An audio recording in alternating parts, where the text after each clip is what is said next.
Okay. Keeps kicking me out of StarCraft. 4-minute delay.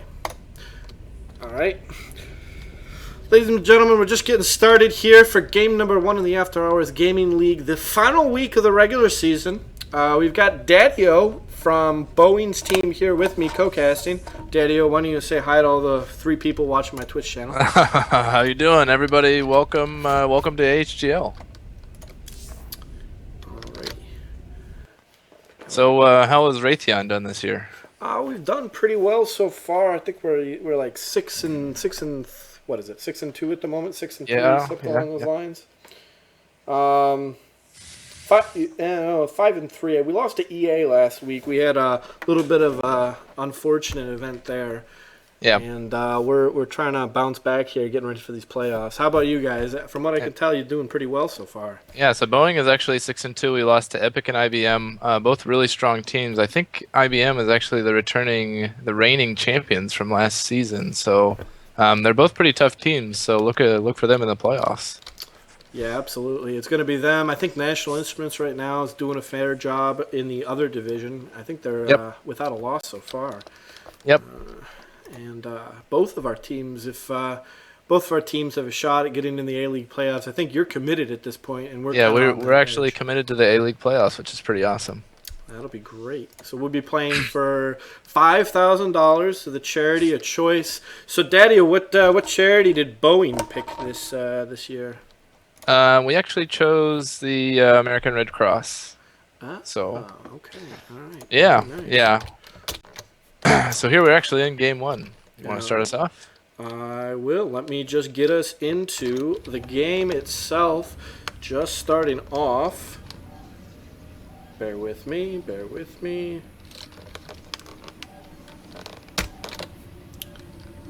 That is what we want. So let's go up to the upper right-hand corner, playing for Raytheon as the Red Zerg is the man himself, Boobs. And Daddy-O, who is in the bottom left-hand corner? In the bottom left-hand corner, for Team Boeing, it's the Blue Protoss, the Sultan of SWAT, the Colossal of Clout. It's TwistX. Right. And we are playing on Alter Zine Stronghold. And for those of you that weren't with us in the chat beforehand, which is all 3 of you, Boobs did not know that he was playing this match today. He thought he was playing Habitation Station. So the question is going to be, is he going to be able to adapt to a very well-prepared TwistX? Go ahead. Alter Zine is a big map. Cross spawns means any kind of early aggression from Zerg probably is unlikely just due to the whole size of the map. But here we do see a 14 pool from Boobs. Yes, that's very true, Daddy-O. This is definitely going to be a macro-based game. Zerg is going to take a long time to find his opponent in this one. Yeah, we see that Overlord going in the wrong direction up at the top. That's pretty standard just to go up to the right. So he'll figure out that he's not there. So process of elimination, he'll be searching the other 2 spots. Yeah, and we do see it looks like we've got a drone coming out of Boob's main base. Going to be doing a little bit of scouting here, maybe laying down. Ooh. He's expanding out in the front. That's interesting. A little bit different. Normally you'll see Zerg spawn a hatch in their natural. Looks like Boob's going for a little bit more aggressive stance in this early game. So this pretty much guarantees it'll be going 3 hatch, unless he's just trying to play mind games. And we do see a gateway first over from TwistX, so we'll see what he plans to do with that. And we do see TwistX going for his initial scout here. Looks like he'll be doing a little wandering in the darkness. Yeah, just trying to get rid of that fog of war. You know, it's something that we all got to deal with as StarCraft players. Oh yes. So Raytheon this year is actually going to be hosting Math Counts as the charity of their choice. And Daddy, if you don't mind, I'm going to give a little bit of background for them as TwistX puts up his natural. And Math Counts is in its 31st year, and it helps middle school students who love math and those who fear math. It is best known for the Math Counts competition series that makes math as exciting as a school sport through a series of local and state competitions in all 50 states. Math Counts also runs the National Math Club that provides free resources and structure to any school or group that wants to have an organized math club. And recently they launched the Math Video Challenge, a free online contest that has students create their own math teaching videos. And I timed that perfectly for this probe. Well, the probe will confirm the third, but he doesn't confirm that that natural is late. So he's going to be a little confused why that's already finished, or at least I would be. But I guess he can safely assume that there's a third base, which he probably will, and hopefully he will. We can see a nice macro game from both these players. Yes, sir. And so that information is key for TwistX, as you said. Yeah, and so two Zerglings chasing this probe. He should be able to make it back home. So one Zergling chasing a probe. Actually, the shields will regenerate faster than the Zerglings can actually attack it. So two Zerglings will eventually kill a probe. It just takes an extremely long time. And it does look like TwistX is going to be moving out here. We do see a 4-gate being, looks like the equivalent of a 4-gate being produced by a Protoss player. So Yep. A little bit of mid-game aggression, trying to take advantage of what is perceived as an early third from Boobs. Yep, and he's got that pylon over down where the 4th or 5th base of the Zerg should be. So hopefully we'll see some warp-ins there pretty soon. We'll see where that probe's going. It's going down. To drop another pylon over the high ground. Some nice insurance. That's the redundancy that we had come to expect from Boeing's airplanes. Very nice. Yeah, we got the safety redundancies to make sure that nothing can fail. So TwistX's plan is not going to fail because he's got the redundant pylons. I like that. Yes. And Raytheon's term for that is no doubt. There's no doubt that our customer will be safe using our product. There you go. All right. And there's no doubt that these Zealots will do some work on these queens. Low in energy, I don't think they have. They might have one transfuse, maybe. Between the three of them, it might be one. One of these queens is going to go down. It looks like another the second one. Second one's going to go down. They got two that are really low health. TwistX is splitting his Zealots now, being really cost effective over there on the ramp. And the drone's trying to get back, pulled back. Roaches are being made by Boots, trying to hold off this very strong Zealot push by his Protoss opponent. I'd like to see him target down that hatchery if he could.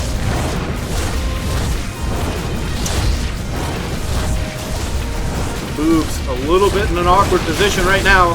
He can kite these Zealots a little bit, but not going to be able to do too much damage here from just the absolute sea of blue coming into his main base. Yeah, and roaches are very good against Zealots, but as we see, it doesn't really matter if you have this many Zealots, and you don't like to see maybe a time warp. There we go. There time it is. warp. As you stated. I like to see a little bit more micro from Boots. He's just kind of letting those roaches tank the Zealots, which roaches do very well, but not if you're getting sliced in the face by some Zealots. Absolutely. Boobs has been on hiatus for a couple weeks now, so I think his micro, that the reason for what you just stated might be his lack of being able to play for a little bit. And we do see some sentries going in, trying to block off, very nicely done by TwistX, getting some sentries down, some forces down, blocking off these roaches. Oh, and now we're seeing the Stalkers come out, so this should help out the Zealots quite a bit. The Stalkers fare a little bit better than Zealots versus the Roach.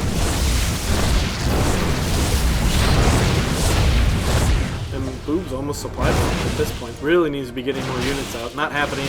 Overlord's going to go down. That is going to supply block Boobs. That does not help. That is huge. And the time warp is perfect. Right when the Lings pop, the Zealots are on the Lings. The workers are trying to get to the battle. They just can't because the time warp is good. We'll see what happens. Is there enough? Is there enough from TwistX to break this? Is there enough? I think he's gonna hold. Oh, just barely. More Stalkers coming in, but these roaches gonna be able to do some damage now if they can get the right positioning. Can't get caught on that ramp and get caught trapped looks like the Stalker's going to make another push in. Does look like Boob's a little bit in a dire position here, but he hasn't given up just yet. More units on the way. You see 16 Lings in production. This is going to be key because Stalkers do not do well versus Lings. We'll see if this can come out at the right moment. Too bad it's coming out at two different places. The Stalkers might be able to deal with this. Are they going to get the Roach Warren? Are they going to get the Roach Warren? They got the Roach Warren. So it's Zealots from here on out. As you see Twistek making Zealots.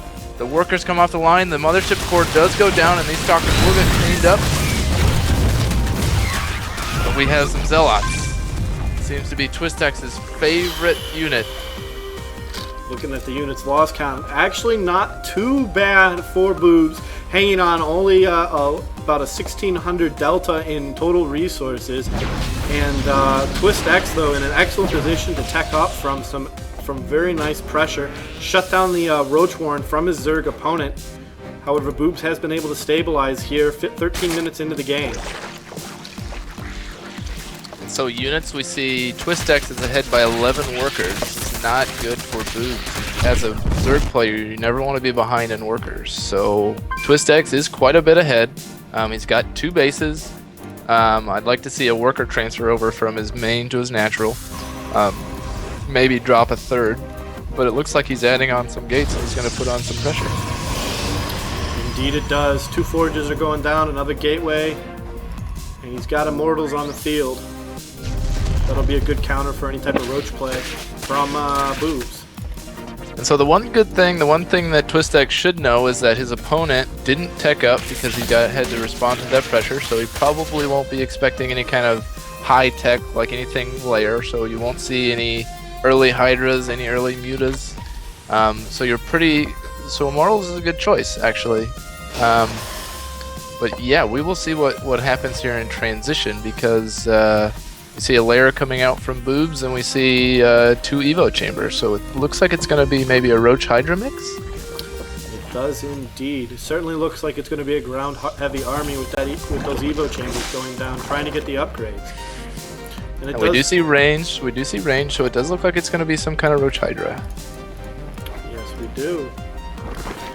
And it does look like Boobs did miss this one pylon, so Twistek still, that redundancy in his plan seems to be paying off here.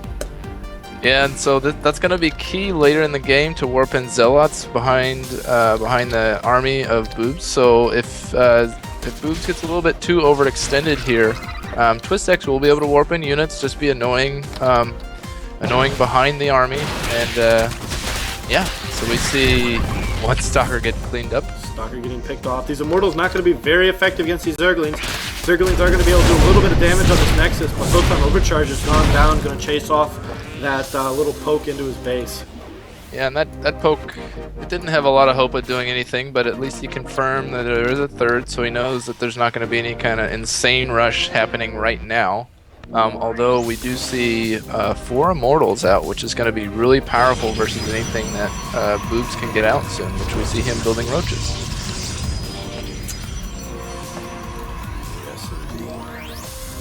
And it does look like our Zerg player, Boobs, is stabilizing on the drone count against his Protoss player, but still, all in all, from a Zerg perspective, you want to be ahead, you don't want to be even with the Protoss player. Yeah, and the big thing about those workers too is that the good thing about Zerg is you get those drones out so early that they're able to really cumulatively, build up a lot of resources. The problem with getting these, and see Zealots getting, almost took down the shields of that one Immortal, however, able to escape. Yeah, almost took it down. And Lings do very well versus Immortals, so this will be really interesting to see how this pans out. Absolutely. And so back to what I was saying. So the earlier you get your workers out, the more minerals, obviously, that you're able to get from them. And Boobs wasn't able to get that early worker lead up, so really the advantage in terms of minerals harvested and resources harvested goes to Twistek. Absolutely, and along those lines, unit loss still favoring Twistek into this mid-late game that we're having here by about, looks like still almost 1,500.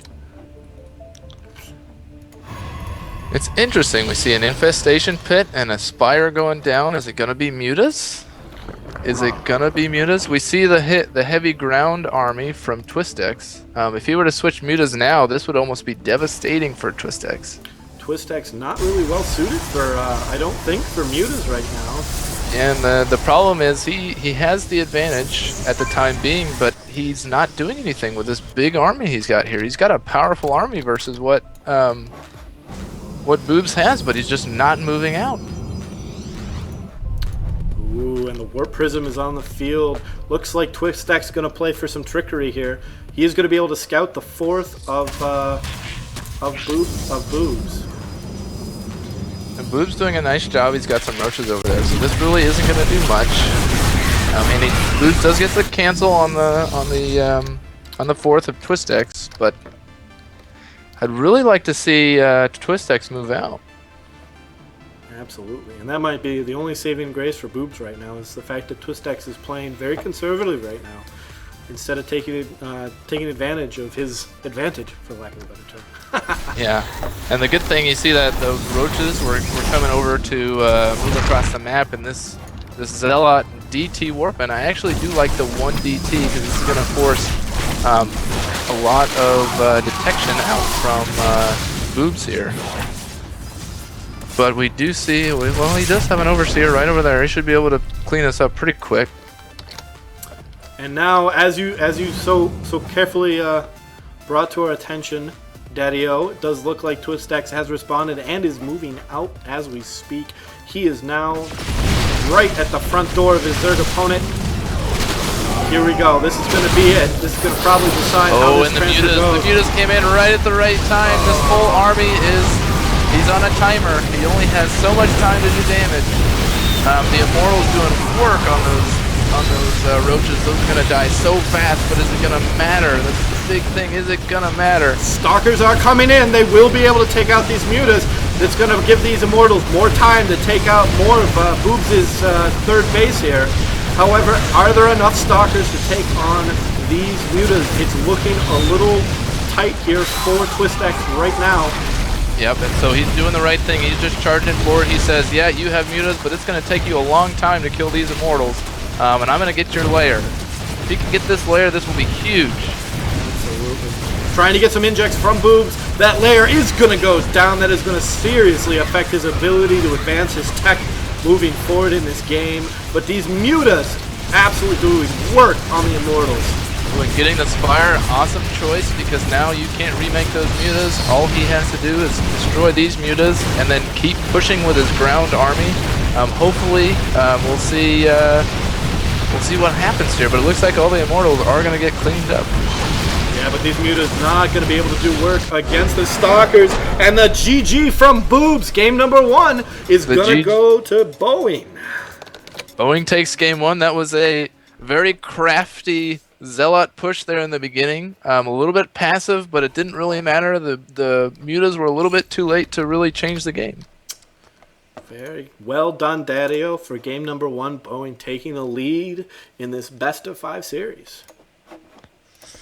Good game to Twistex. Good game to Boobs. We'll see what happens to the next game. All right, so ladies and gentlemen, join us shortly here back at Schmontz J on Twitch TV, and we'll have game number 2 on Habitation Station between Wolf Mance and The Great.